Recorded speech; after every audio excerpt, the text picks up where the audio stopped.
Morning, everybody, and welcome into a new edition of the Patriots Beat podcast here on the Patriots Press Pass and CLNS Media Network. I am Evan Lazar, joined as always by Alex Barth at 98.5. And Alex, the Patriots 0-1 going up against the 0-1 New York Jets. But if I'm the Patriots coaching staff, and I think based off of Bill Belichick's press conference on Wednesday, you could hear a quiet confidence about how familiar he is with the schemes that the Jets are running on both sides of the football. I'm salivating over this matchup a little bit. You got a rookie quarterback with the Jets. You got a depleted secondary on the defensive side of the football that plays a system that you know very, very well, and that's Seattle-style cover three. This is a game that the Patriots, in my mind, should win going away. Now, there are factors like a rookie quarterback and things like that on the Patriots side of things that maybe will prevent them from winning blowout games like this, like we've been used to seeing in the Brady era. But it definitely feels like, based off of Bill Belichick's comments on Wednesday and then watching Panthers-Jets, if I can figure out what the Jets are doing on both sides of the football, this is going to be an absolute cakewalk for Bill Belichick and Josh McDaniels, right? Like, if I can watch it and figure out, oh, this is 3, this is 4, this is what they're doing on offense, this is how you confuse Zach Wilson. It feels like this should be a walk in the park for Bill. Yeah, it feels like it, right? You know, I know a lot of people have taken flack, and I'm one of these people for kind of, you know, painting this golden light of a loss in week 1. And I still think that's valid. I think that right now it's about, you know, building up kind of this core and getting everybody on the same page and getting these younger players experience. I still believe that's important, that there is some value in that week 1 loss. That all being said, yeah, if they lose to the Jets, you can come at me and tell me I was wrong and that this team's actually inherently flawed, because they should beat this team. We were talking about this off the air the other day, Evan. How many good players do the Jets have? And by good, I mean are in the top half of the league at their position. I count 1. And you might even not be there. I like Quinnen Williams. I think Quinnen Williams is a really good player. I do. Yeah, he is. I think, you know, he's kind of, to me, the picture of what Christian Barmore should be. Both happen to be Alabama guys. But outside of that, Corey Davis is good. He's not good. He's good. He's not a top 15 receiver. Maybe a top 15 number 2 receiver. You know, Mekhi Becton's not bad, but he's not even going to be out there. I still think maybe they have something in Marcus May, but he certainly hasn't shown it. He's not a top 15 safety, certainly not. So, or 16, whatever, halfway. I can't do math. It's too early. But my point is, this is a team that has one good player. Patriots have, you know, if we're going to use that same characteristic, how many good players do the Patriots have? A handful at least, right? I don't know. We could go through the list, but they should beat this team pretty good. Yeah, they should beat this team. And the feeling that I get watching the Jets, hearing about the Jets, reading about the Jets this week is that Zach Wilson, and look, Mac Jones in a lot of ways has already taken over the Patriots locker room and offense and been a very, very a presence, right, for the Patriots as well. But if the feeling is in New York is that Zach Wilson is arguably already their best player, right? Whereas with Mac Jones, he's getting dropped in to a veteran offense with a veteran defense, with a veteran head coach. In New York, this is what we typically see out of first-round quarterbacks, right? You're going to a new regime. You're the number 2 overall pick. You're already arguably a top 3 to 5 player on your roster. And it's a much more difficult situation that Zach Wilson is walking into than what Mac Jones has walked into here in New England. And you watch Zach Wilson on tape and you see the flashes, and Belichick talked about it at his press conference. And I want to get to the defensive side of the ball second, but the one thing I wanted to say about Wilson is Belichick mentioned the live arm. Right, this guy, he's got a cannon. Can make all the throws. Right. Shout out Andrew Callahan. Yeah, there's no doubt about it. Right, and he can make all the throws. He's great at throwing on the move or creating plays out of structure. That touchdown pass to Corey Davis last week against the Panthers, the play breaks down. There's nobody open initially. He rolls out to his right and finds Davis on a line on a 22-yard touchdown in the back of the end zone. Those are the types of plays that he can make. And if you let him run around all game long, especially get out of the pocket to his right, to his arm side, and then sling the football down the field from there, then he's somebody that can hurt you with the long ball, right? And we knew this when they drafted him. But the issue that I see with Zach Wilson, and I think this is what Bill Belichick was alluding to when he didn't credit him for accuracy and decision-making and processing speed and those types of things, are the dude just is allergic to the layups, right? He hates the layups. Right. He will try to push the football down the field at all costs. And he averaged 10.6 air yards per attempt, right? In that game against Carolina. So that's second in the league only to Russell Wilson. So he is trying to push this football down the field. And so many times in that game against Carolina, you see an open under route or an open slant or an open check down or an open player 8 yards down the field. And there's Zach Wilson rolling out of the pocket to his right and slinging a ball 50 yards down the field instead of just taking what's right in front of him or taking a sack because there's nothing open down the field. And he's trying to hit the big long ball, and he takes a sack. He took 6 of those in the game against Carolina. Yeah, he's not consistent. And I was on with Adam Jones last night, and we all know how he feels about Mac Jones' start. But, he's kind of pressing me. Well, what's the difference between Mac and Zach Wilson? Zach Wilson had a bad turnover. Mac came very close to having a bad turnover on that first play. Zach Wilson lost. Mac lost. The difference is, and this is why I don't buy Zach Wilson, what he does isn't consistent. It's not sustainable. Mac completed, 74% of his passes, right? Zach Wilson completed 54%. Right. And you mentioned the layups. He's just, eventually teams are going to learn to just sit back, take away everything deep, and force him to nickel and dime his way down the field. I'll go back to a comp I've been making since the draft, Evan. He reminds me of Johnny Manziel, Zachy football down there in New York, where he's going to run around a dipsy-do and look at him like sprint away from defensive linemen he's twice as fast as, you know, and not set his feet and still throw the ball 50 yards, and that's all great. 3-step drop, quick slant, timing pattern. He can't do it. And the NFL's built on that. You can survive. You can survive. I almost swore. You could survive on that Mickey Mouse crap in college, especially at BYU. Let's not forget he lost to Coastal. Okay. Yeah. You could survive on that Mickey Mouse crap in college. You can't survive on that Mickey Mouse crap in the NFL unless you're Patrick Mahomes, who he's not Patrick Mahomes. And even Mahomes can hit the 3-step boom slant. That's what, when he went to that second year and he really elevated, that's what he added. So you can do all that, dipsy-do BS. But you better be able to supplement it with just textbook fundamentals. That's what Zach Wilson can't do.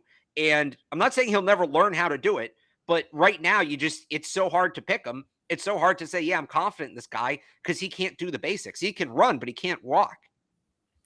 It's an interesting comparison that you bring up Patrick Mahomes, because a lot of people have brought up Mormon Mahomes, right, is what they were calling him. Yeah, he's more like Mormon Johnny Manziel, which is an interesting I think he's better than Johnny, but regardless, but he doesn't kind of look like Johnny. Don't you kind of see Johnny in his game? I see the headband, the kind of swagger being similar to somebody like Johnny Football. I think he's a better, regardless. That the Mormon Mahomes comparison came up. And you'll see it on Sunday, or if you watch the game a little bit against Carolina to study up on the Jets, he's got an absolute cannon, right? He can throw the ball a mile. That's what I think it was Adrian Phillips said that on Wednesday. He said this guy can throw the ball a mile, and there's no doubt about that.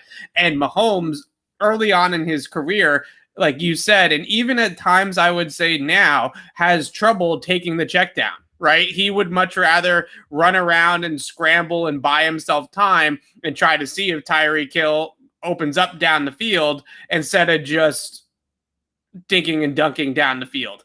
And he has gotten into trouble, especially in big games in the playoffs last year in the Super Bowl, of just not wanting to take the 5-yard pass. Right? And that's what the defense is going to give you sometimes. And if I'm Bill Belichick and the Patriots, that's how I'm scheming it up against Wilson this week. Is he's not going to throw the slant, right? He's not going to throw the 5-yard drag or the under route. He's going to try to push the football down the field. So let's play into that. And the one way that you definitely see on tape that Carolina played into it was pre-snap. They give him single high in a one-on-one matchup on the outside, and they basically bait him into throwing the deep ball, right? They say, oh, look, over here, you got one-on-one on the outside. This is what you want, Zach Wilson, right? Like, this is the matchup you want to attack. The ball is snapped. They put a corner over there. He has good coverage. Wilson doesn't want to come off of it, and he misses a wide open 5-yard slant to try to throw a 50-yard touchdown, right? And that's what we saw at BYU, and that's what we consistently see out of Zach Wilson and New York so far as well. And as you can probably tell for the people watching, Alex and I, not exactly big believers in the Zach Wilson hype, but definitely an athletic kid, definitely has a big arm. That's exactly what Bill Belichick said. A more gifted Baker Mayfield in the chat, maybe. I mean, he's more gifted than Baker. Are we sure about that? So I don't think he's as accurate as Baker. That's for sure, right? I think Baker can put it on a dime better than Zach. He's as accurate as anybody. I think he can put it on a dime like better than Zach Wilson, but I think he's maybe a little bit more athletic than Baker Mayfield is. Baker can move. But I think Wilson's a little bit more fleet of foot than somebody like Baker. But I would take the accuracy that Baker brings to the table over being a little bit more athletic. Right? Who did we have this conversation about? It was either at the end of last year during the draft that, everybody gets excited about these quarterbacks who can do all the intangibles. They can run around. They can throw non-looking. They can throw without setting their feet, blah, blah, blah. Right. And it's all exciting. And if you have a quarterback who can do all that, great. But if that guy can't hit a 5-yard in route with his feet set, it doesn't matter. And there seems to be this, excitement for these guys who can do all the untraditional stuff, who can't do the basics. And that just, if you can't do the basics, it doesn't matter. And I think Zach Wilson's the perfect example of that. We're all getting caught up in the exciting plays, but at a certain point, the basics are the basics for a reason. And that's why when I was ranking these quarterbacks in the draft, and I think you took a similar approach, Alex, when we were doing all the draft talk with the QBs, Mac Jones, Justin Fields, those guys ranked higher to me than Zach Wilson did. And I was at least in the minority compared to what the NFL was grading those guys at, because a lot of people in the NFL had it the way the Jets had it, right? Lawrence 1, Wilson 2. But when you watch those guys in terms of consistency, in terms of taking what was there from the defense, and so on and so forth, Wilson has just been this style of play since his 1 year of starting at BYU, full year, I should say. Just he wants to throw the deep ball. That's all he wants to do. And you see it all over tape in college, all over tape with the Jets, that the short stuff is open. Now, can he develop in that regard and learn? Sure. Obviously. Right. This is not a quarterback that has a weak arm and can't make a far hash throw, and there's concerns about him being able to push the ball down the field. So in theory, he can develop the mental side of it to get to those checkdowns faster, or trust that he's going to be able to get down the field that way, right? In theory. So he can develop just like any young player. But right now, the Patriots are playing this Zach Wilson, right? They're not playing the Zach Wilson 3 years from now that develops and learns how to take a check down. So it's going to be an interesting game. Certainly, we're going to get to a little bit later on in the show exactly how the Patriots are going to confuse, attack Zach Wilson. But first, we got to shout out our friends at Legends Brand. Alex, when I say the name Willie McGinnis, what word comes to mind?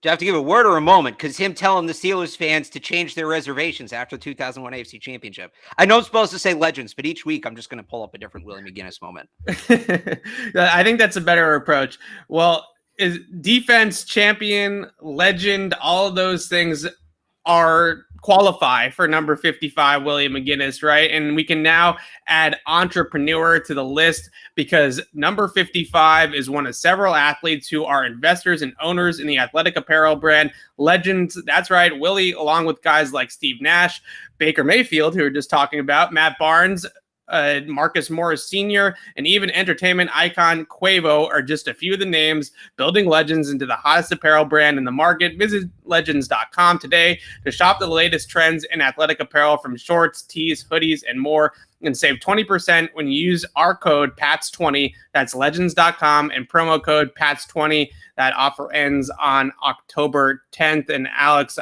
I have worn the sweatshirt a couple of times now that Legends so nicely gave to us, and a couple of times to walk Atlas in the mornings. It's a very comfortable sweatshirt, and I appreciate that from Legends, and we do as well. I'm sure you've worn your stuff a few times. The sweatshirt, like I know I'm supposed to say it's all great and it's all great. The sweatshirt far and away is the best. It's so comfortable. Like that's it's. I'm a guy who appreciates a good sweatshirt.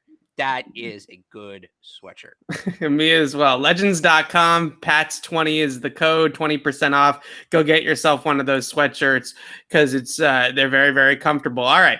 Let's talk about the Patriots offense going up against this Jets defense here a little bit. I want to talk about the running back situation, offensive line situation too. But the first thing I want to do is talk some scheme. And Belichick said it on Wednesday. This is a Seattle-style cover 3 system that the New York Jets are running. Robert Saleh basically taking the defense he ran in San Francisco, bringing it to the East Coast and dropping it in the Meadowlands, right? It's the same exact system that they've seen in Seattle over the years, with San Francisco over the years, and a lot of other teams that have tried to emulate this Seattle 3 defense. Now, the problem that I see for the Jets is one of the reasons why the Legion of Boom was able to execute such a simple system was because they were the Legion of Boom, right? They had Richard Sherman, they had Earl Thomas, they had Cam Chancellor, they had real playmakers in the back end. This is not a complex system. This is not a confusing Brian Flores type of defense. You pretty much know what you're going to get, and they really count on great execution and great continuity in the back end to be able to put all of the pieces together. This Jets team is not there yet, right? They have a lot of holes in this secondary before they are going to be able to run this system as cleanly as it needs to be run. I mean, this is an extreme rebuild. I was talking to Nicole Yang of the Boston Globe about this the other day, and we kind of almost looked at it like where the Celtics were a few years back, where they were so bad that they were able to get a top, whatever it was, 3 pick, and then still get another one the next year, because they were just the Jets are so far away. They really had to tear the thing down from the beginning, even with all their high picks. They just still don't have the talent. They didn't choose to sign anybody in free agency, which was an interesting decision. Oh, I guess they did. Corey Davis is okay. Well, they signed people. They signed people at other positions. They didn't sign a corner or a top safety. They didn't re-sign Marcus May, who's a solid player for them in the back end, probably their best defensive back. But he's a center fielder, right? He's not somebody that's going to come down and play aggressive coverage. So what my point was, because I know we were just talking about the defense, right? Is that it's not like they had an offseason where they could say, all right, it's time to improve the secondary. All right, it's time to improve the linebacker. All right, it's time to improve the receiver. Right. They couldn't fix it all at once. So they seem to focus on the wide receiver. They did the offensive line last year. They did the skill positions this year. And then Carl Lawson, it's almost like they're making their way. If you picture just visualize like 2-4 like offense and defense lined up against each other. They started at the back and shotgun with the quarterback. They're making their way forward. They're now at the line of scrimmage. So now they're going to go up and start doing the defensive line. Like, it feels like that's how they're doing it. So in case the secondary is going to be last, but yeah, they had a bad secondary last year and they just didn't have the resources to add to it this year. Yeah. And assuming that they're going to probably have another top 10 pick in next year's draft, I think is probably pretty safe. And if I'm there, was it Joe Douglas, right? And Robert Saleh investing in the secondary, especially trying to get a number 1 corner, Derek Stingley, LSU, has to be their top priority, right? And I if I'm a Jets fan, what I'm concerned about is that this brass is going to be so caught up in making Zach Wilson work that they're going to draft Chris Olave, a receiver, yes. And even though they paid Corey Davis and drafted Elijah Moore 34th overall, that was one of the top picks of the second round, I still feel like they're going to go back to the well one more time. Yes. The old wide receiver. The old early 2000s Detroit Lions strategy. Top 2 pick, wide receiver. Next year, top 2 pick. What do we need? Wide receiver. One more time, wide receiver. Granted, they got Calvin Johnson, but 1 for 3 when you're picking the top 5 3 years in a row, that's tough. Yeah. So the Jets seem like a team that, again, are going to be so focused on making Zach Wilson work that they are going to draft another offensive skill player to help Zach Wilson out and forget about this secondary. But I want to please let them draft Bijan Robinson. Sorry, continue. I want to pull up this play. It's a running back, by the way, because this is the Seattle style cover 3 system that everybody talks about, right? And this is what Bill Belichick was talking about on Wednesday. So this is typical spot drop cover 3 for the most part. You have the 3 deep players here. You're going to have 4 guys underneath the defense there. But the player that I want to circle is this linebacker right here. That's the weak hook player, and that's the player that in this system gets attacked all the time. And we hear about this on broadcasts and stuff like that as well. And that is this number 2 receiver from the strong side of the formation to the weak side of the formation, running some sort of deep over, right? Can I just cut in real quick? Yeah. So you talk about, and maybe you're going to get to this, but you talk about that linebacker in that set, it gets attacked a lot. That is, I believe, correct me if I'm wrong, that's Bobby Wagner in the Seattle team. That would be Bobby Wagner. So, in San Francisco, that would be Fred Warner, who's obviously a heck of a football player as well. I love Fred Warner. I'm a big Fred Warner guy. The Jets don't have Bobby Wagner, Fred Warner. No. So the name of the player that the Jets are using in this spot is Del'Shawn Phillips, who I had not heard of until I pulled up our lad's depth chart. Can you spell that so I can Google it? Yeah, Del, D-E-L hyphen or whatever what's that thing called? Apostrophe, whatever. Comma. Yeah. S-H-A-N-W. I got him. I got him. Yes. No. So what they're going to do, and this is why I think the Patriots are going to see this play and really like it, is the Panthers are under center 12 personnel right now, right? This is a tight end here, and this is a tight end there. So what this tight end is going to do is he is going to run a deep over, and he is going to get into a foot race with Mr. Del'Shawn Phillips, right? Now, on the one hand, the deep player, the shot play that you can produce out of this look is getting Jonnu Smith or Nelson Aguilar or somebody that can run against a weak side linebacker in basically match coverage, right? And if you go back, Alex, to the national championship game, okay, I should have pulled this play up too to show the comparison. Mac Jones hit this exact play for a touchdown to Devonta Smith against Ohio State in the national championship game.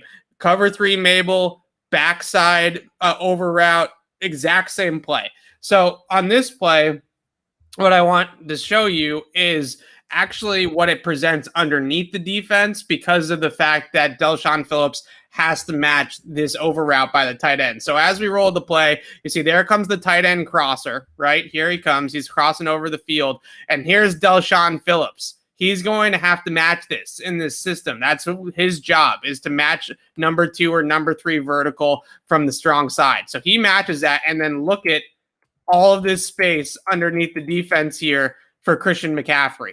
So they have 2 choices if you're the Jets. If the Patriots flood this zone, which is what they do here, this weak hook zone, they can either carry the vertical route and make sure they don't give up the big play and give up the underneath stuff, or vice versa, right? You can't be in both places at once. So in this play, they are able to match the over route by the tight end. They're able to take away the big play, but look at how many yards Christian McCaffrey is going to gain on this play underneath the defense, right? I mean, that's I think a 14 or a 15-yard gain. So that is the matchup, right? That's the way that you can attack this Seattle-style cover 3. And I am sure that the Patriots are looking at this tape from Carolina and are saying, we need to get Nelson Aguilar or Jonnu Smith in that number 2 spot and have him run that exact same route. And hopefully one of those guys beats Del'Shawn Phillips in that foot race for a big play. And if he doesn't, then we're just going to check it down to Damian Harris and James White all game and gain 11 yards on checkdowns because that weak hook player is out of position, right? So that's a Seattle-style cover 3. To be honest with you, I am shocked that a lot of these teams continue to run this system because the book is out on the system. And the only way that you're going to be able to run it at a high level is if you have the personnel that Seattle or San Francisco had in their Super Bowl run, right? You just can't That's why I brought up Bobby Wagner earlier. Yeah, you just can't. You can't make this system work without really good talent in the back end, in that back seven. And if you don't have it, there's a lot of open holes and a lot of opportunities for the Patriots in this game. Do you want that touchdown? I found it. Okay. The national championship one. Is this it? This is it. So okay. This is the same coverage, right? So right. I forget who's this linebacker. It's 32. It's not my boy Pete Warner. It's their other. It was began with a B. I'll find it. Just keep talking. Yeah, he was also in the draft this year. So here's Devonta Smith, number 3, right in the slot Tough right Borland. here. Right, yeah, tough Borland. Yes, here's Devonta Smith.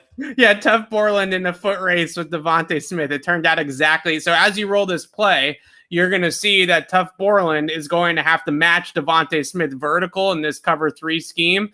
And there's just no way that he's going to be able to win this foot race. So there you go. He's got to match vertical right there. Yeah. And Devonta Smith just runs right by him. And Mac puts it on him for a 50, 60-yard touchdown. So that's the matchup, right? That's the play that the Patriots are going to try to run, I'm sure. And like I said, whether Nelson Aguilar burns Delshon Phillips just like Devonta Smith did there with tough Borland, or they get that underneath check down to the running back, either way, it's going to be an easy read for Mac Jones, and they're going to be able to pick up some good yardage on it. Yeah, I think, yeah. I got nothing to add. He covered it. I'm just glad I could find that play in time. That worked out. Yeah, that was good. That was good teamwork right there. All right. What about the Patriots backfield, Alex? Because obviously Damian Harris is not going in the doghouse, right? They don't have a choice but to play Damian Harris. But I want to talk about Ramondre Stevenson versus JJ Taylor. And do we think that Ramondre Stevenson is going to get a long leash here? Or are the Patriots going to put him in the doghouse for fumbling and failing to get run over by Landon Roberts and all that kind of stuff? That those little things that we talked about, you and I, not to take a victory lap, we said Ramondre Stevenson might not be ready, right? Right. And here we are. So do we feel like Ramondre Stevenson gets a second stab at it this week? No, I think he's a healthy scratch. I think they go to JJ Taylor. And this is where, and I said it at the time, boy, it would help to have Sony Michel right now. And ultimately, they got a good return for him. But, they're just, I thought the running back depth was always a little overrated throughout camp, just because the way they use their running backs, right? Damian Harris was never going to be a bell cow. So, yeah I think you see Ramondre Stevenson as a healthy scratch. I think you see JJ Taylor in the game. And, as much as it is about the fumble itself, it's that, and you heard people say this, the Patriots coach their running backs that they're handing the ball to the ref to end the play. Like, as in, you're making sure that the ref knows you didn't fumble. Stevenson, he thinks he's down, lets the ball go, gets up, walks away while the Dolphins are recovering it. That, as much as the fumble itself, doesn't help him. And then, the pass pro, he has to be better in pass pro. And he got, like you said, blown up by Landon Roberts. That's not really something you can simulate in practice. It was a real welcome to the NFL moment. He just didn't look ready. I'd be surprised if he plays again. I think he's the healthy scratch. I think JJ Taylor's out there. They also didn't look good returning kicks last week, which kind of factors into this too, because JJ Taylor can return kicks. So I think that this is a week that JJ Taylor is on the roster, is on the game day roster.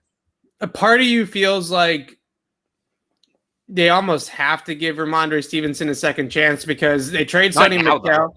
Maybe not right away, but maybe this is the game, because if they get up big in the fourth quarter of this game, they can give him some confidence carries, right? Some carries at the end of this game, up 2 touchdowns, that maybe can grow his confidence a little bit, that he's not going to fumble when he touches the football. But they need Ramondre Stevenson or JJ Taylor. One of those guys needs to emerge out of this backfield and be a 2 to Damian Harris's 1, right? They need that guy to back up Harris. Harris cannot carry the ball 350 times this year. It's just not going to work. Right. And you have that extra game this year, remember, too. So he's got 17 games now to get through this schedule. And Damian Harris carried the football 23 times, or is it 22? 23 or 22 times on it was 23 times against Miami. And you that I don't think that that's the way that this Patriots team wants to continue in that backfield. They want to spell him a little bit. So whether they let JJ Taylor get in there and see if he's more consistent or reliable than Ramondre Stevenson this week, or they keep Ramondre Stevenson up and maybe give him some carries later in the game, if hopefully the Patriots get up by a few scores, whatever the case may be, they need one of those two guys to develop into the backup that they need them to be behind Damian Harris, or we're going to see a whole lot of Brandon Bolden this season, right? I mean, that's where this is headed, and I don't know if we want that. Yeah, I mean, we saw him late in that game, and you don't want to see him a ton, but they need that. They need that second back, right? Like you said, Damian, and they've never, no early down back has played more than 50% of the snaps in a season since LeGarrette Blount. So it's just, this is the way they operate. And I don't see them, I really like Damian Harris. I do. And fumble aside, he's a great player. Yeah. I just, I'm not giving him the ball 65, 70% of the time. For any running back in the league outside of Derrick Henry, that's probably it. I think that's ridiculous to give a single running back that many carries. You're just asking for that guy to have a 2 or 3 year career. Yeah. And you're just asking for that guy to have some mistakes. Right. I mean, it's a large sample size. We already saw him fumble once. And I think that there was something to it at the end of that game against Miami. He did seem a little bit gassed. Right. And then on his very last carry is the fumble. So it's going to be really interesting to see what they do with these two running backs, Ramondre and JJ Taylor. And if Ramondre was up last week and didn't play particularly well. So now you bring JJ up this week and see if he's better.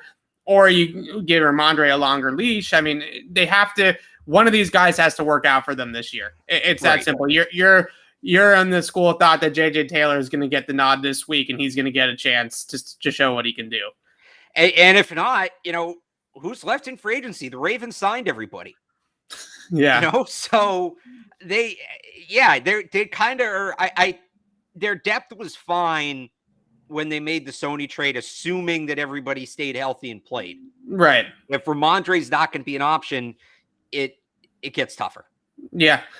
I'm sure there are some running backs still in the free agency scrap heap. They're always one name running back that's kicking around that doesn't have a team yet that can be signed. So maybe they'll have to go that route. Moving over to the offensive line. And also, I agree with you, Alex, that I do think that JJ Taylor is going to be active in this game. And Adrian Peterson still unsigned. I've always wanted to see Adrian Peterson here. I'm just a fan of his. It would be cool. He was really good last year still. Yeah. I'm surprised he's unsigned. Maybe unsigned just because he's Adrian Peterson, and that's bringing in actually a big time name. We're not saying that the Patriots need to go out and sign a running back right now, but just having fun with this. You know what running back Bill Belichick loves? Who I believe is still a free agent. Oh, no. And I say that as in, I know he's not signed. I just don't know if he retired. Frank Gore. Frank Gore. Bill Belichick loves him some Frank Gore. I'd rather Adrian Peterson. I would too, but Bill Belichick. Adrian Peterson running behind this offensive line with the pulling guard on a power play. I mean, Adrian Peterson can still bring it from a power standpoint, right? He's not the athlete in space that he used to be, obviously, but from a downhill running standpoint, he can definitely, he's still a very good player in that regard. For what it's worth, if we're going to be ridiculous here, because again, we're being ridiculous. It's 1 week into the season. We don't know that they're going to need to do this. We're just having some fun. Right. They do only have 52 players on the roster right now. Yeah. So they do need, there is ones, and maybe they'll just sign Brian Hoyer and make him the backup concrete, but right. They never added anybody after IRing Malcolm Perry last week. So there we go. Anyway, a little bit of fun. Love it. Okay. Offensive line. We were out at practice yesterday and saw Yasir Durant repping at right tackle with the starting offensive line. We've talked about continuity and things like that in the past, I think, where the Patriots would rather just plug in one guy into a spot than displace the rest of the offensive line, right? So instead of moving Onwenu outside to right tackle and sliding Ted Karras into the starting lineup at left guard, you keep the other four guys in their natural spots and you just insert one Yasir Durant in at right tackle. I can understand it, especially when you figure Trent Brown's injury is not long-term, right? He's probably going to miss this game on Sunday, but it doesn't sound like something that's going to hold him out for 2 months or season ending or anything like that. So if this was a season-ending injury to Trent Brown, I think we would see Michael Onwenu moving outside. But because Michael Onwenu's home is going to be at left guard in the long term this season and probably the long term of his career, getting those reps next to Isaiah Wynn and David Andrews are more important in the long term and for the outlook of the entire season than just having the best 5 guys on the field against the Jets on Sunday. Yeah, why is Durant the guy? And you probably looked closer than me how he played at the end of the game against Miami when he came in. Yeah. But I mean, Yadni Kajus? Like, I guess he's on the injury report, but yeah, he's hurt. Is Durant just a process of elimination here? Well, Justin Herron did not play well. He didn't. Really did not play well. Holding call, 2 hurries allowed in pass protection in 15 to 20 snaps, right? For an offensive lineman, you give up 3 negative plays and 15 snaps of work. That's not very good, right? I mean, that's not good. So when he came into the game, Yasir Durant did not give up a pressure in pass protection. So he was pretty solid in pass pro. The issue, of course, with Trent Brown going out is nobody is going to replace Trent Brown's run blocking ability, right?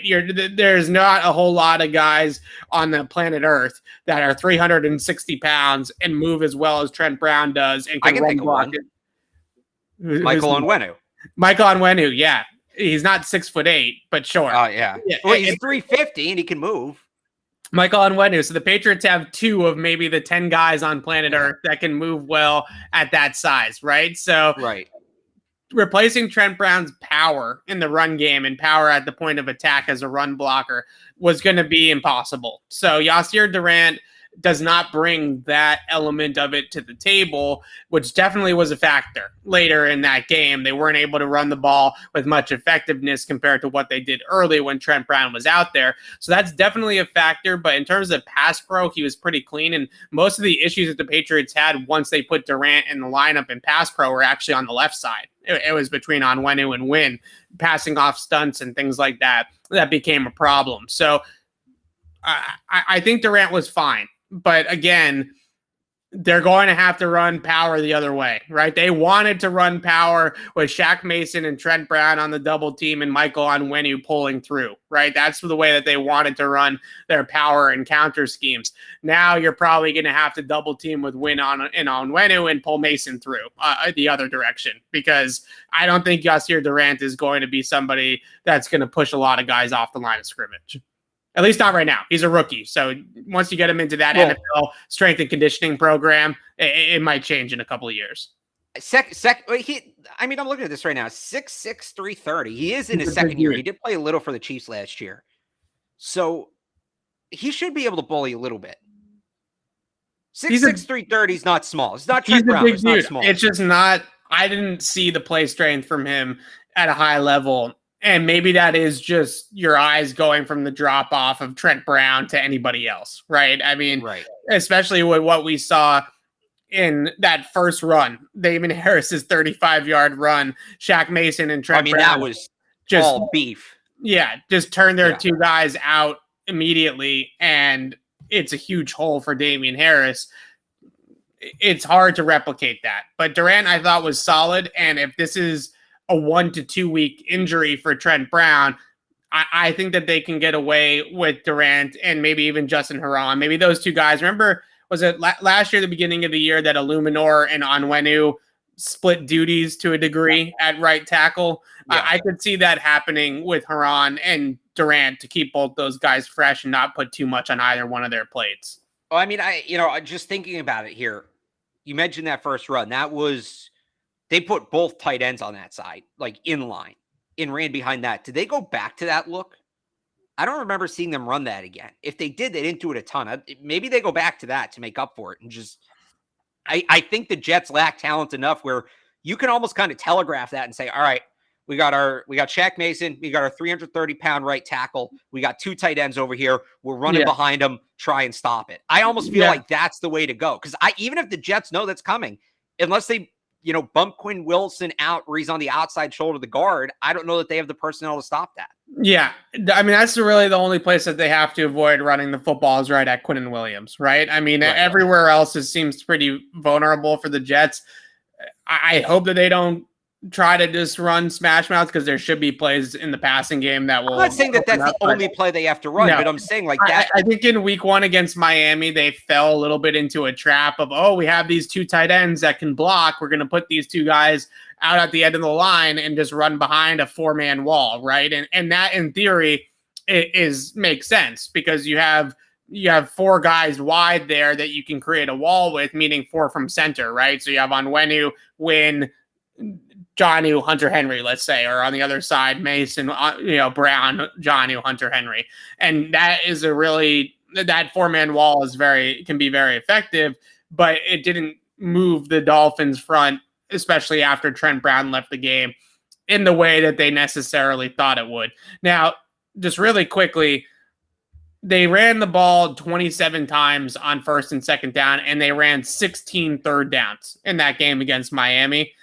If I'm the Patriots, you cannot get into third down 16 times. I don't care what defense you're going up against in the NFL.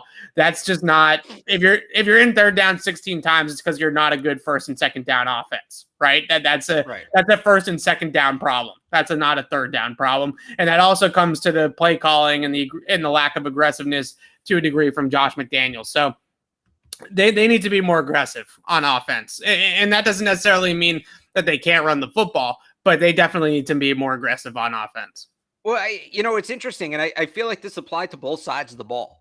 They were really good on third downs against Miami. 11 of 16 on offense. Miami was 4 of 11. They struggled on first and second downs. Defensively, that first drive Miami went on, they didn't face a third down. They faced 1 third down. Yeah, it was mostly first and second downs, and then offensively, like you just mentioned, they're getting into the so many third down situations. So I almost feel like maybe what you're saying is a bit strong. If they know that they can pick up first downs regularly, but it's going to take 3 plays to do it. If you're moving the chains, you're moving the chains. It doesn't really matter how you're doing it. So I know you're rolling your eyes at that. Because the league average for third downs is always right around 45-50%. So you're not going to go 11 for 16 every single week. What if they know they can? What if they're really confident in their 3 to 4 yard passing plays? What if they're just super confident? And maybe they are. And if they can go 11 for 16 every single week, then it's fine. But look at the end of that game against Miami. They get the 3rd and 4 down in the red area, and they roll the pocket out, and the ball falls incomplete. It goes off Jacoby Myers' hands. The throw was a little bit in front of him, maybe from Mac Jones, and he can't go down and catch the football. And here Nick Folk is trotting on the field to attempt a field goal. The problem is that when you get down in the red area and you get yourself into third down and you're in a condensed area and you have to go to the air there, those are what Mike Lombardi calls 4-point plays, right? Because if you don't convert on third down there, you're kicking the field goal. If you do, then you're probably getting into the end zone. So those are 4-point plays. And if they don't convert those 4-point plays down in the red area, that's how you score 16 points. I do think that they need to ramp it up a little bit. I'm not saying what they did last week was okay, but I'm thinking about how they want to approach this. The other thing Bill Belichick wants to do is keep that defense on the field as much as possible, wear them out. We talked about Damian Harris's fatigue, so this didn't totally work out for them last week. But the play total, the Patriots ran 70, Miami only ran 52. Yeah. That's something Bill Belichick looks at and sees as a positive. So I think they're very okay. And again, I'm not necessarily saying it's right or wrong. Gross. But I think they're very okay going on these, 12, 13, 14, 15 play drives that take 8 minutes off the clock and just 3 yards here, 4 yards here, 3 yards here, 5 yards there. I think that they see that being the ideal offense for a rookie quarterback. And I think we're going to see a lot of it this year. I really Am I wrong? Am I wrong? I don't think you're wrong because I think that's their philosophy on it, right? That's what I'm telling you. I think that Josh McDaniels and Bill Belichick inherently believe that there is a major difference between 3rd and 7 and 3rd and 4, right? So even if they run the football on 2nd and 7 and gain 3 yards, they think that that's a positive, right? They say, I'll tell you why they think it's a positive, and it's going to drive you insane. Yes, it is. But here's why. Do you know what what I'm going to say? I hope no, but I'm bracing myself. Okay, 3rd and 7. On 3rd and 7, you have to throw the ball. On 3rd and 3, 3rd and 4, the runs may be still there and the defense has to respect it. I think that's why. Because they would rather take a 3rd and 3 where they have their whole playbook versus a 3rd and 7 where they have to throw. That I think is why they have that philosophy. And I know it's going to drive you nuts because it just implies we're running the football. It drives me nuts because look, I'm not sitting here. This is not some indictment on the Patriots drafting or ability to find skill players or any of these big overarching themes. This is a situational play calling issue that I have with this team and the conservativeness with this team. If you look at the top 5 offenses in the NFL last year, right? Tampa Bay, Buffalo, right? Those were 1-2 last year in terms of total offense and yards and things like that. Both of those teams threw the ball more than any other team in the NFL, and especially threw the ball on 1st and 2nd down. They attacked. They are attack-minded systems, and the Patriots, with their conservative play calling last week, basically played to win that game 19-17, right? They that's were what they're going to do. That's what they're doing. That is a terrible strategy, especially in 2021. Close football games. Good luck beating Buffalo 19-17. Good luck, because I don't think you're going to be able to do it. I don't, and I don't think you're going to be able to beat KC like that. And if you get into a playoff game against them, I don't think you're going to be able to win a whole lot of playoff games. Period, against good quarterback play in today's NFL, 19-17. So my issue with it is that by running the football, and look, they ran the ball 27 times on 1st and 2nd down against Miami, and they only had a 33% success rate. So if they get that number up, right, that 33% turns into success in what? Success rate is basically, do you gain positive yardage on the play, right? In terms of 1st and 10, a success rate of 100, like being successful on that play would be gaining half of the yard to gain to get to the sticks, right? A 3rd down success rate would be 100% successful if you convert on 3rd down, because you have to get the total yardage, right? So it's how many times did they pick up half the total yardage they needed? Correct. Or the full on 3rd and 4th down, right? So they were on 1st and 2nd down. They picked up half of the total yardage that they needed, just 33% of the time. So if that number increases, then this is a little bit of a better situation. But here's what I would But here's what I would come back with if I'm looking at it from their point of view. How many times did they get at least a third of the yardage they needed? Because that's what you have 3 downs. I am telling you, I bet that's how this is not 1970, Alex. I'm not. I know, but I'm telling you, this is how they look at it. They see it this goes back to my theory that if you average 3.4 yards per carry on the ground, and this is in theory, this doesn't work in practice, but in theory, if you average 3.4 yards per carry on the ground, you never need to throw the ball and you'll score on every single drive. Because 3.4 plus 3.4 plus 3.4 is more than 10. You'll constantly pick up first downs and keep going. Again, that only works in theory. It doesn't work in practice. But to me, but my issue, I'm going to come down to this sequence of plays for the rest of time to make my point here. 11 minutes to go in the 4th quarter against Miami. 1st and 10 from the Miami 21-yard line. 3-yard run to Damian Harris. Yes, it's all 2nd and 7. Let me finish. 2nd and 7 from the Miami 18-yard line. 2nd and 7. Optimal attack the end zone down and distance. 3-yard run, toss play to Damian Harris. Now we're in 3rd and 4. And then what do they do on 3rd and 4? They roll the damn pocket out and they throw the ball in the flat on a 1-read pass to Jacoby Myers. They did not let It's 17-13 in the game. You have 11 minutes to go in the 4th quarter. Mac is rolling. He's completed 8 of his last 9 passes to get you down there. And then they turn around and hand the ball off to Damian Harris twice, get themselves into the 3rd down, and the execution on 3rd down is a little off, and now we're kicking a field goal. We talked about this on the recap show. What was one of the things that Mac Jones was fantastic at Alabama? Throwing the football into the end zone from the high red area, right? That from the 15 to the 25, throwing dimes down the field was Mac Jones's bread and butter at Alabama. They did it. Alabama avoided the red zone because they're smart, right? They said, we're not going to get in here. We're just going to have Mac drop a dime to Devonta Smith from 25 yards out. I get the Patriots don't have Devonta Smith or don't have that talent gap that Alabama did, but they still have playmakers that can create down the field. They still have Jonnu. They still have Henry. They still have Nelson Aguilar, who played well in week 1. Take a shot to the end zone. Take one shot. I'm not asking you to go first down, 7-step drop, throw the ball to the end zone. Second down, 7-step drop, throw the ball. No, just one of those 2 downs needs to be a ball into the end zone. When you're down in the game in the fourth quarter, you have to attack. And they did not. And they tried to win the game 19-17. And they almost did. But the reason why they didn't, to me, was bigger than the Damian Harris fumble. It was because of the conservative play calling in the red area. And they did it on both of those final drives in the fourth quarter. End of rant. Yeah, no, and again, I agree with you, and which is why when people have pointed to the red zone struggles and say, how can you say Mac Jones had a good game? They didn't do anything in the red zone. They didn't give him a chance. They didn't really give him a chance to, and it was the play calling. But again, I'm just telling you how I think they see it. I think somebody said in the chat, let me see if I can find it here. Do not, if you bring up pace of game, I'm leaving. So do not bring up pace of game. No, here it is. If we're going to be so conservative, it doesn't matter who TF is at QB. Yes.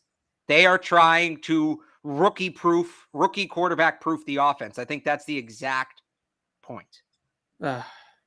Well, I don't think that Bill Belichick. I'm not saying I agree with it. By the way. That's what they're doing. I don't think Bill Belichick is saving things for week 4. The Patriots need to win football games right now. Yeah. And I guarantee you that Bill Belichick is sick and tired of losing, because Alex and I are also sick and tired of going to these games over the last 2 years and watching them lose. And I'm sure you guys are all sick of watching them lose a lot of games over the last 2 years as well. So the Patriots need to be more aggressive, and 16 third downs isn't going to get it done. And that Kansas City AFC Championship game in 2018, everybody is always so crazy about how good the Patriots were on third down in that game, right? Brady was 75% or something crazy like that on third down. But one of the problems that nobody wanted to talk about was the fact that they were in third down 20 times in that game, right? Because of how they were playing on first and second. So you had that overtime drive, the 3 third downs is absolutely crazy, right? I mean, all 3 of those plays are just goats to goats, right? Just insane plays, but they sucked on first and second down that entire drive. And that's why they were getting into those third downs. But they were throwing the ball. So it just shows you. But okay, so you'd rather them just throw and be incomplete, and now you're looking at 2nd and 10 and 3rd and 10. They're trying to move the ball.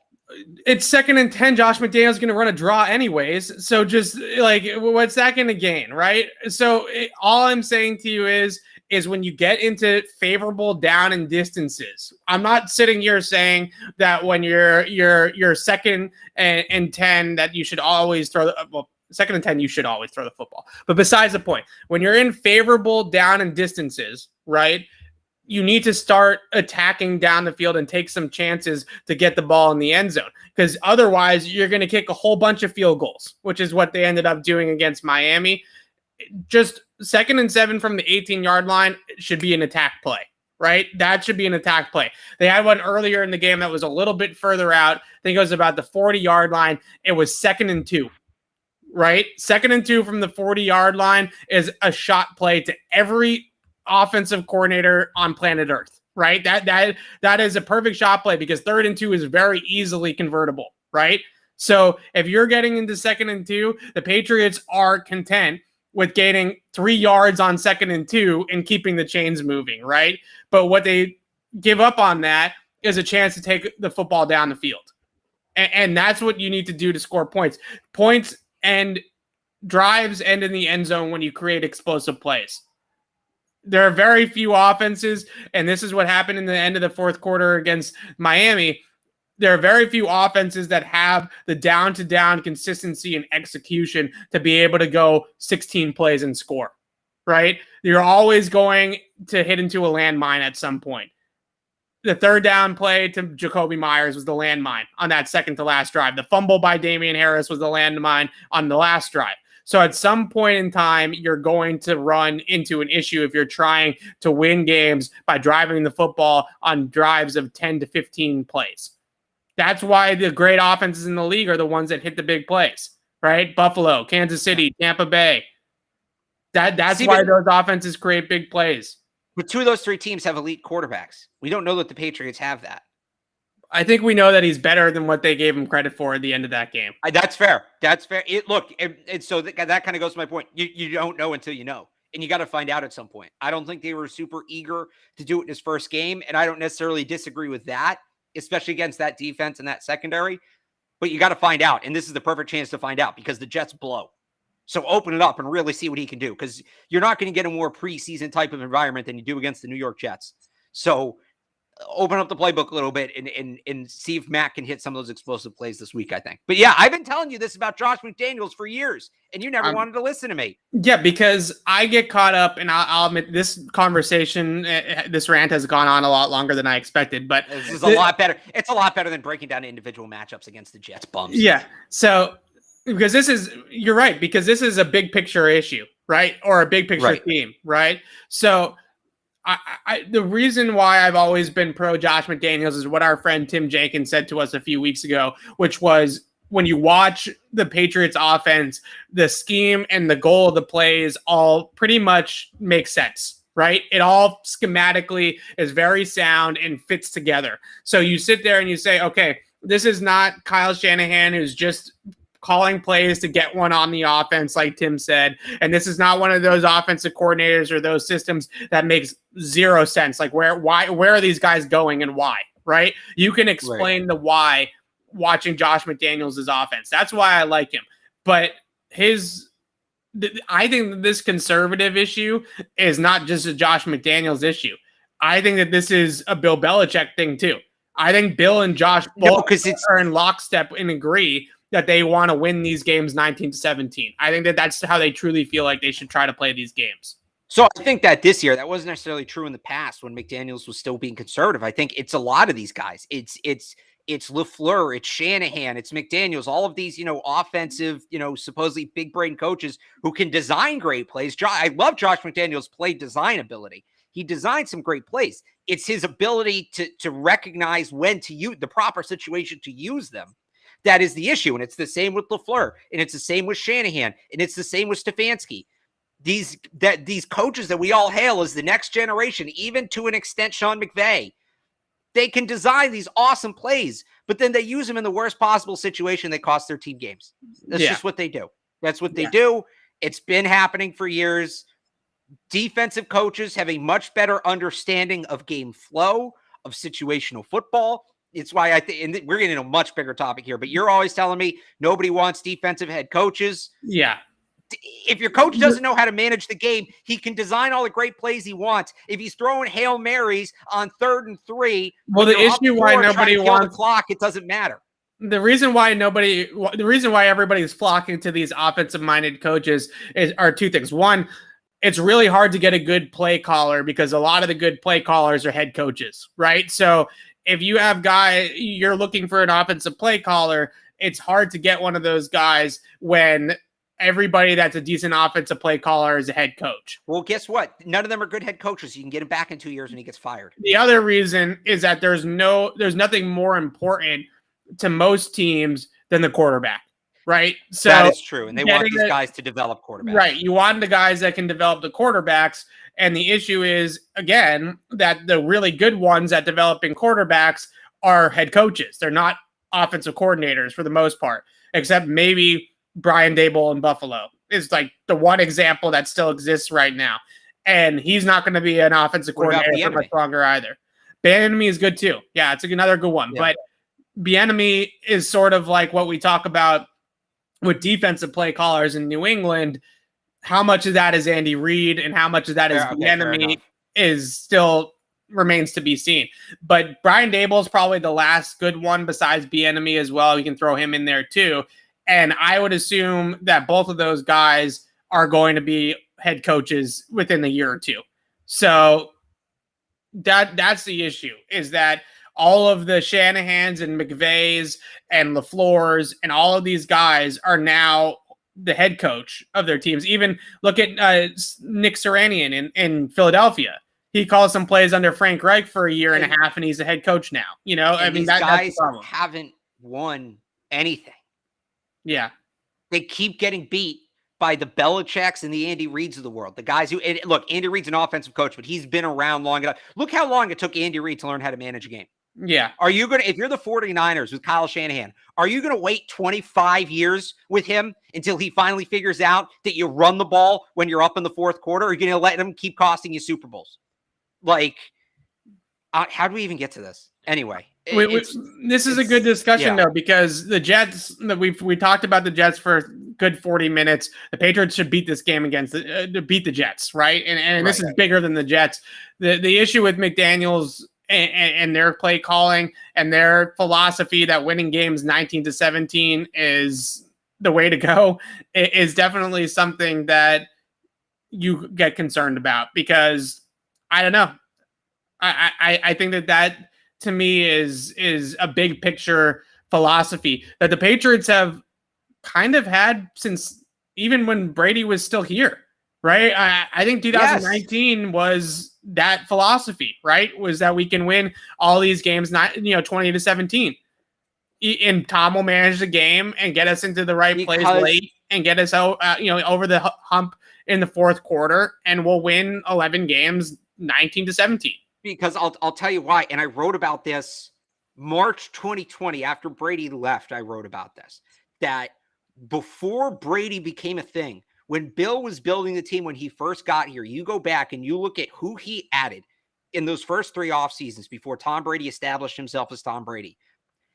All of his high draft picks, offensive and defensive linemen. He goes out, he signs linebackers. He signs Mike Vrabel. He signs Roman Pfeiffer. He signs Brian Cox, right? Big safeties, Otis Smith. Okay. He goes out, he gets Antoine Smith. He was building that team before Brady showed up to be a run the ball, smash mouth, kill the clock, force turnovers, win on defense team. That's what he was building. Brady showed up and was the cherry on top. That's why the 04 team was so good. They were built to have everything but a passing attack, and then they got the greatest quarterback of all time. When Bill kind of realizes Brady's on the way out, what does he start doing? He drafts Sony Michel, who is an Antoine Smith type. He drafts Isaiah Wynn. Okay. He goes out, he gets Trent Brown back. Some of the picks they made on defense, heavily invest in the defensive front. He's picking up where he left off. And he's that's building the team he wanted to build. And that's all well and good, left. Alex, but this is not 2001 anymore. But you have teams winning like that in the NFL right now. You have the Titans. You had the Titans, the Ravens, the Niners. The Titans are winning with play action passing. The Titans are winning with pushing the ball down the field off play action. You have teams winning with smash mouth ground games, strong defense, and net neutral quarterbacks. The Ravens are kind of their own thing. I shouldn't throw them in there. Even the Bills, before Josh Allen popped off, the Bills might be the perfect comparison. Other than the Titans, who's really winning? And the Titans, are we sure they've actually won anything other than like winning some playoff championship? They got to the AFC championship. Okay, so they got their participation trophies. Who else has won that way? Who was the other teams? Niners got to Super Bowl. The Niners should have won that Super Bowl if not for what we talked about before with Shanahan. Right, but I think the one thing that I'm going to continue to point out about all this is, yes, in theory, those teams situationally made those runs with running game and defense, right? Like the NFC Championship game against Green Bay for the Niners that Jimmy year. Garoppolo threw the ball 8 times. That's the fewest a quarterback has thrown the ball in a conference championship in the modern era. But that was one game, right? That was one situational game. And they got there. But what happened when they got to the Super Bowl? When they were winning, and then Kyle Shanahan decides to throw the ball down the field up 2 scores in the fourth quarter. What happens when they got to the Super Bowl? The team that executed their drop back passing game better won the Super Bowl. Point blank. If the Niners hadn't tried to drop back passing game and just ran the ball in the fourth quarter, they would have won. I know people say, all right, Jimmy got there and then he couldn't make the throws. There was no reason to have him throw the ball. Kyle Shanahan forgot what his team was. I hear you, but I look at last year's Final Four and last year's Super Bowl as what on the whole is going to win out more than anything else. Right? Okay. That's Tampa Bay, Kansas City, Green Bay, Buffalo were your Final Four last year. What do all of those 4 teams have in common? Have a quarterback. 3 of those 4 teams threw the ball were the top 3 teams in pass attempts last year. But okay, that's 1 year. Go back the year before. You have the Niners. You have the Titans. The Ravens didn't get to the Final Four, but they got deep. I'm not saying that you can't win like that. I'm just saying on the whole, you don't win like that as much in today's NFL than what you did 20 years ago. So here's what the Patriots have that those other teams I named don't. They have Bill Belichick. They have a coach who will accept that identity and actually put the team in position to win in that way. They don't have Kyle Shanahan. Hey, we're up 2 scores late in the game. Let's start throwing Hail Marys and not kill the clock. If the Niners have a coach who accepts their running identity, they win that Super Bowl.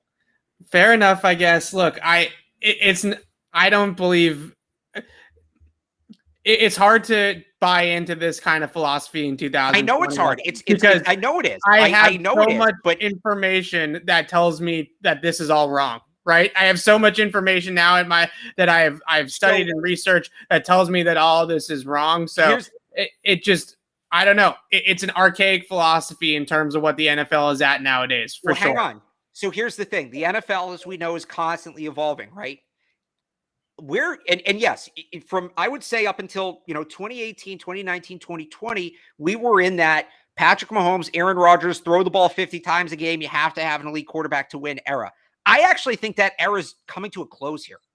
And I think you're seeing teams go back to a more balanced. Here's what I think teams are realizing. If you can get Patrick Mahomes, awesome, great. That offense totally works. That's fantastic. But I think teams are realizing that for every Patrick Mahomes, you're going to get 10 or 15 Jake Lockers. You're going to get 10 or 15 Zach Wilsons, right, et cetera. And it's more efficient if you have a shot at that quarterback, go get him. If you're really rolling the dice, it's more efficient to build your offensive line, build your defense, get a net neutral quarterback, and try to win that way because it's just easier to do. Who went and here's I'll give you an example of this. The Detroit Lions, and say what you will about the Detroit Lions, but the Detroit Lions took a potential franchise left tackle. Your example is the Detroit Lions right now. And you know what? They're not the only team that did it. They're not the only team that needed a quarterback with Justin Fields and Mac Jones on the board and took either a tackle or a corner or another one of those positions that's difficult to get, but you can build a side of the ball around. Because they're now realizing the chances of a J.C. Horn or a Penei Sewell hitting their ceiling are higher than the chances of a Mac Jones or a Justin Fields hitting their ceiling.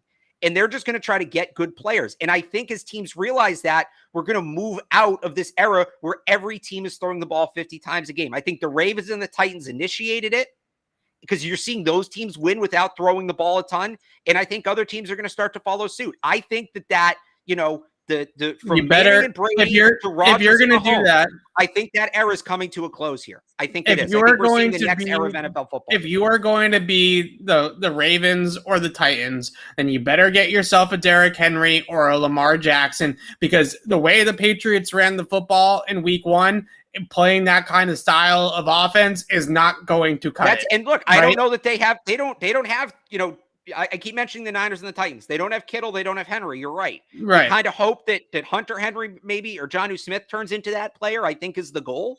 But you're right. They're not totally there yet. But what I'm saying is I think that this, we're entering here a new era of NFL football. I think the NFL philosophy is transitioning. It's just really hard before our eyes. It sounds archaic to you, but I think it's actually on the right. I think it's actually on it's all cyclical. Things come out of style, they come back into style, right? Short shorts. Look at short shorts. Nobody was wearing short shorts for 40 years there. And now all of a sudden I can't get a pair of shorts that go below my knees, even though they're more comfortable. This is just what happens with styles. They come, it's fads. They come in and out. We got to sign up. We got to jump soon, but this is a really good conversation. Okay, but let me end it on this. The issue that I have with this philosophy, with the way that the Patriots have built, if the Patriots had drafted Justin Fields, I would have said to you, okay, fine, run the football 40 times and let Justin Fields' legs be a factor and all this kind of stuff. You have a quarterback in Mac Jones who is a traditional pocket passer. He is not a factor in the run game, right? You are playing 10 on 11 in the run game.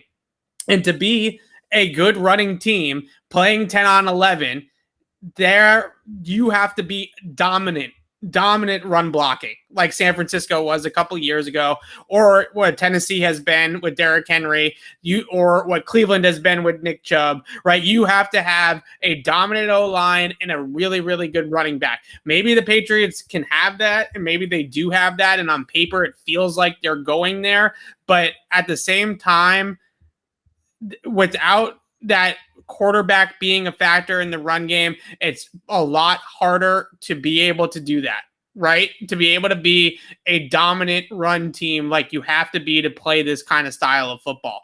If you're going to play this kind of style of football, then you have to be historically good as a rushing team to win the Super Bowl like this. It's not 20 years ago where you could be, a top 5 rushing team and just a kind of an average rushing team in the grand scheme of the NFL history books and win on that kind of style. Nowadays, if you're going to make a Super Bowl and win a Super Bowl being a run first, lean on the run game team, then you definitely need to be dominant. And on top of needing to be dominant, you need a quarterback that can probably run a little bit too. It's really hard to do it without a mobile QB. I agree with all up until that last part. I think you need creative ways to run, and they have that in guys like Jonnu Smith. The rest of what you said, I think that's what Bill's trying to set up. You go out, you trade for Trent Brown, you franchise tag Isaiah Wynn, even going back a year or two. You draft a guy like Michael Onwenu. I mean, those are decisions that are maybe less win, but, Trent Brown and Michael Onwenu, those are decisions that are made with the idea in mind that, hey, we're going to come out, we're going to be dominant running the football. Like and the other thing you forgot there, you need a dominant defense, which they do have. The defense is ultimately, you can't do this without a defense. Yeah. You can't, because even if you're great at running the ball, you're not going to score at the clip other teams can if they throw it. So you have to have a dominant defense. Yeah. And that's what the Patriots have. So again, they're not perfectly set up for this. I'm not saying that they're the picture of this new NFL identity that I'm saying exists. They're not the perfect picture of it. The 2019 49ers really were. But it just seems to be the path that they're on.